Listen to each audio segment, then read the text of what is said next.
Laughter is the shortest distance between two people. That quote by comedian Victor Borge is what perfectly captures what comedy is all about: connection. From ancient theaters to modern improv and stand up comedy shows, humans have used laughter as a way to express their ideas, challenge the norms, and simply just have a good time. Comedy isn't just entertainment, it's one of the most universal language forms of communication that allows us to connect with other people from around the world. Why does that matter to us?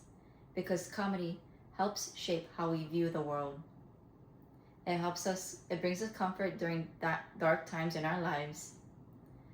It unites people with different backgrounds, and it even makes serious issues even easier to talk about.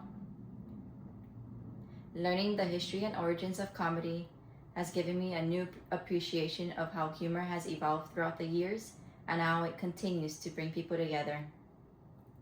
Today I'm going to be talking about how comedy began in ancient times, how improv transformed into a modern art, and how comedy continues to impact today's society. Now let's start with the beginning of comedy.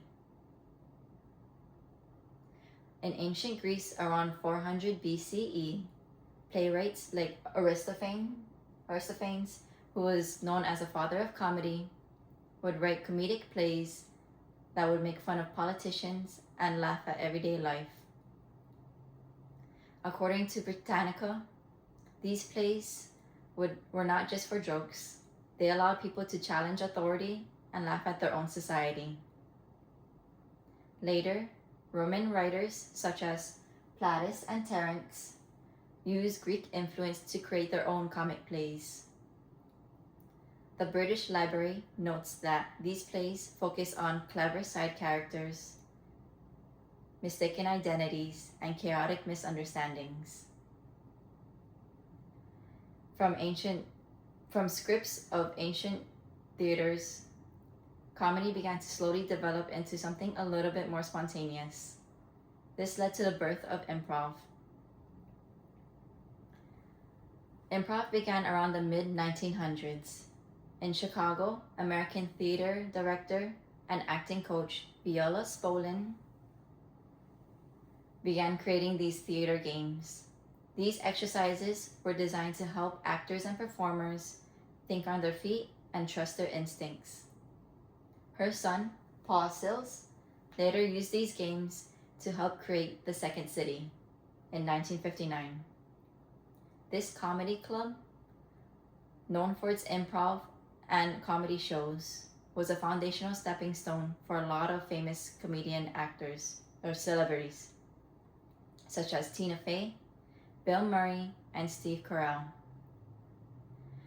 As improv was unique and stood out from previous comedies because it was not scripted. Performers had to create scenes in real time based on audience suggestions. This paved the way. As television grew, we began to see a blending of more improv-styled humor along with written sketches. This paved the way for more fast-paced, spontaneous comedy as we see today.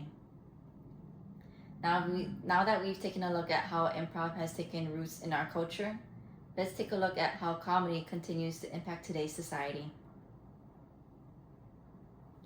With comedy and humor, we are able to tackle real-world issues including politics, race, and culture. The Atlantis points out that humor lets people discuss difficult topics with an easier way of understanding, and that's less confrontational. And improv is not just for performers anymore. The Psychology Today notes that improv techniques are used in classrooms, therapy, and business trainings. These exercises help people become better listeners, think creatively, and collaborate more efficiently and effectively. Both comedy and improv have grown from ancient art forms into learning tools and it's easier for people to empathize and communicate around the world. As I wrap this up, I'd like to leave you with a quote from Charlie Chaplin. "A day without laughter is a day wasted," reminding us that laughter can be found everywhere we go, no matter how serious or busy our day may be. If it lacks moments of joy and humor, then we've missed out on an essential part of being human. So the next time you laugh, remember, you are taking part in a tradition that's thousands of years old. Thank you for listening. My name's Sierra Sar.